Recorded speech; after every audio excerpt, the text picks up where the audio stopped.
सिद्दीक़ा रज़ी अल्लाह ताला अन्हा फरमाती हैं, तफसीर रूहुल बयान में मौजूद है, कहती हैं एक दिन हुजूर अचानक मेरे साथ आराम फरमाते बिस्तर से उठे निकल गए।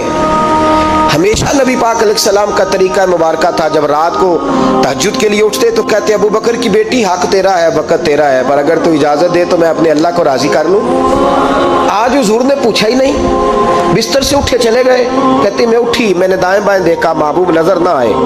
हुजूर की तामत इस्तेमाल शुदा पड़ी थी, वो तामत मैंने उठा के ओढ़ ली और मैं निकल गई हुजूर को तलाश करने। कहती हैं जब मैं बाहर गई मस्जिद नबी शरीफ के साथ जन्नतुल बकी की जानिब, नबी पाक सजदे में थे। कहती है मैं गई, थोड़ी देर खड़ी हुई, हुजूर ने आहट सुनी तो पूछा तू कौन है? मैंने कहा मैं आयशा हूँ। तो महबूब ने फरमाया ये आयशा कौन है? मैंने कहा या रसूलल्लाह मैं आपकी ज़ौजा। फरमाया ज़ौजा क्या होती है? या रसूलल्लाह मैं अबू बकर की बेटी। तो नबी पाक ने फरमाया ये अबू बकर कौन है? हज़रत आयशा कहती है मेरा कलेजा फटने को आया, मैं वहां से परेशान हाल वापस आई।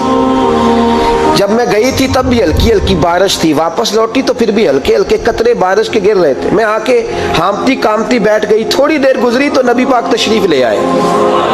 तो हुजूर सल्लल्लाहु ताला अलैहि वसल्लम ने मुझे परेशान देखा तो कहा आयशा क्या हुआ? कहा हुजूर आज वो हुआ है जो कभी नहीं हुआ। या रसूलल्लाह मैं परेशान हो गई। हुजूर अजीब बात है, मैं गई हूँ, आपने पूछा कौन है तो मैंने कहा मैं आयशा। का आयशा कौन? आपकी ज़ौजा। फरमाया ज़ौजा कौन? अबू बकर की बेटी। का अबू बकर कौन? और फिर हुजूर मैं गई हूं तो मेरे कपड़े भीग गए, आप आए हैं तो कपड़े खुश्क हैं, समझ नहीं आई।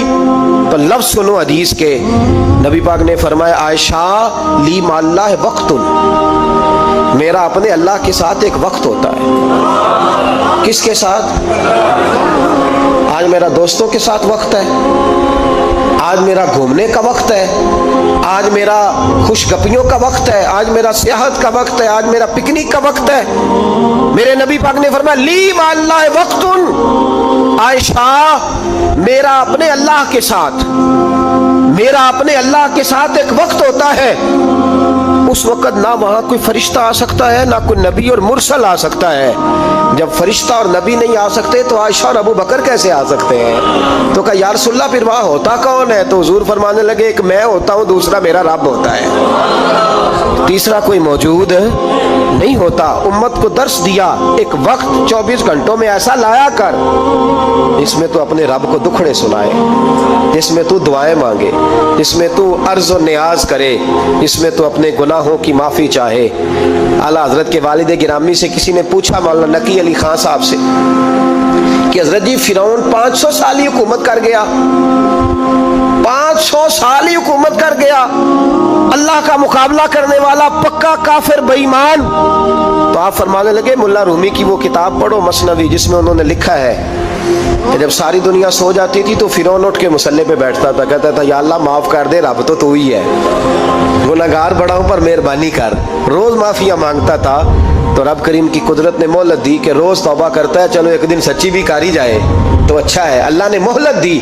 और मेरे भाई अगर तू रोज रात मुसल्ले पे बैठे तो तुझे मोहलत मिले, अजाब ना आए। अगर तू अपने रब के साथ तन्हाई करे तो अल्लाह तुझे मोहलत दे, सजा ना दे। लेकिन हम ये वक्त निकालते ही नहीं, अल्लाह के साथ मैयत का हमारा मिजाज ही नहीं। तिरमिज़ी शरीफ में नबी पाक अलैहिस्सलाम ने फरमाया दुनियादारों को दुखड़े ना सुनाया कर, मालदारों के सामने रोने ना रोया कर, ये तुझे क्या दे सकते? तू उठ के जाएगा तो कहेंगे मेहनत करता नहीं, रोज मांगने आ जाता है। दुनियादारों को दुखड़े ना सुना, पर मैं दुख सुना तो अपने रब को सुना, अल्लाह वालों को सुना, अल्लाह के नबी को सुना।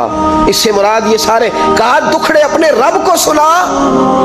अगर तो अपने रब को दुखड़े सुनाएगा तो थोड़ी देर जरूर होगी, लेकिन एक दिन ऐसा जरूर आएगा, मेरे मुस्तफ़ा करीम फरमाते हैं रब तुझे दुनिया से बेनियाज करके माला माल फरमा देगा। धोखे का मिजाज ना बना, कैंची लेके ना घूम के कैसे जेब काट सकती, अल्लाह को दुखड़े सुना। हजरत आयशा अर्ज करने लगी हुजूर चले ये तो समझ आ गई, लेकिन बारिश मुझ पे पड़ी आप पे पड़ी नहीं। तो कहा आयशा तुमने ओढ़ा क्या था? कहा हुजूर आपकी तामत। फरमाया बारिश कोई नहीं थी, जब तूने मेरी तामत ली तो खुदा की रहमतें तुम पर बरसने लग गई। तो हुजूर के वजूद से लगी हुई चीज कोई ओढ़ ले तो रहमत बरसती है, तो मेरे नबी की मस्जिद चूमने से क्यों रहमत नहीं बरसती? जाली चूमने से क्यों नहीं बरसती? जहां जहां हुजूर रुके, जहां जहां नबी पाक ठहरे, वहां जाने से करम क्यों नहीं होता?